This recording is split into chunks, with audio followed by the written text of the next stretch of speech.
Hey guys, let's talk the setup for the final chi-squared test we need to worry about. It is the chi-squared test for independence.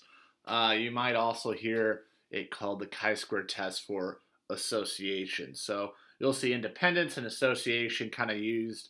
You'll have to pay very close attention um, to how they're used because, in fact, they're opposites of each other. So when we talk about when two things are independent, you're talking about how one thing is not going to affect something else. The occurrence of one event will not affect the occurrence of another.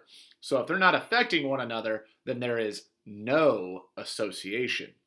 If there is an association, one will definitely affect the other. If I know you're a male, it likely is going to affect the chances that I know whether you're a cheerleader or not. Now, that's not to say there are no male cheerleaders, but a large percentage of them are female. So if I know you're a male, it probably is going to affect my guess on whether you're a cheerleader or not. Okay? It's nothing against male cheerleaders or anything, it's just a loose example. So, chi-squared tests are independent/association. So, like the other chi-squared tests, we aren't going to have a parameter as we go through phantoms here. For our hypothesis, pay very close attention here. There's two ways you could go about doing this. For the null, we're going to assume the categorical variables are independent. So maybe I should time out really quick and talk really quick. So this test, as we go through phantoms here, is going to look incredibly similar to chi-squared tests for homogeneity. They're going to look super similar. And a lot of people are be like, well, since you're doing a chi-square test for homogeneity, can't you just do a test for independence at the exact same time? And the answer really is no, because there really is two different setups. A chi-square test for homogeneity puts multiple samples, comparing them across several categories, whereas a chi-square test for independence is one sample, and it's that sample categorized in two different ways. You have one category versus another of the same sample. So you would take a sample and ask them maybe two different questions, categorize them one way, categorize them another way, and put them in the corresponding spots. So what we're checking is does one categorical variable, does it have an association or is it independent to another categorical variable?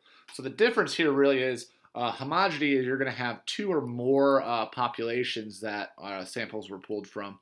And a chi-squared test for independence is a single sample, but just two categorical variables. So they look incredibly similar, but it really is in the two-way table that you see the big difference.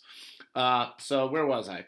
So there is no association is what we're assuming, and the null also that they are independent. So the alternative, what we are trying to prove, is that they are not independent, which is the same as saying there is an association between the variables.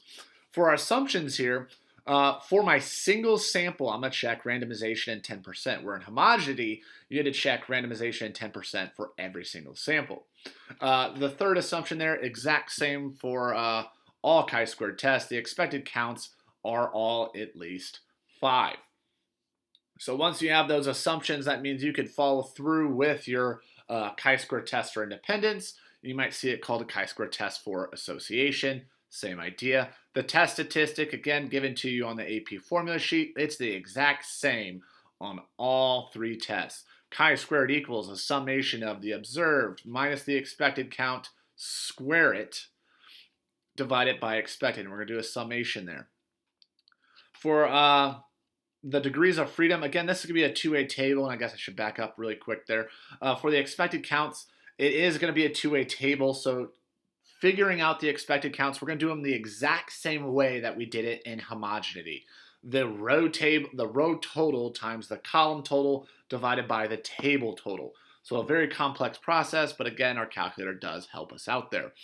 Degrees of freedom, exactly the same as homogeneity. Take the rows minus 1 times the columns minus 1. That is your degrees of freedom. Remember, the degrees of freedom is equal to the mean of our chi-squared distribution. So if we have chi-squared values that are close to our degrees of freedom, you're probably going to end up failing to reject.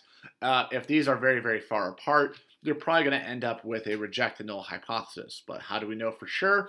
We're going to get a p-value. You can get it from the calculator if you're going to use a graphing calculator to carry out these problems, or you can use the table, which is, again, available to you. Remember, for the table, you go to the correct degrees of freedom row, and then go across and find your chi-square test statistic and figure out between which two p-values would you be at. Based on your p-value, you're going to reject the null hypothesis and have sufficient evidence for the alternative, or you're going to fail to reject the null hypothesis and you'll have insufficient evidence for the alternative. So that's a quick overview of the setup for a chi-square test for independence or a chi-square test for association. Again, incredibly similar to homogeneity.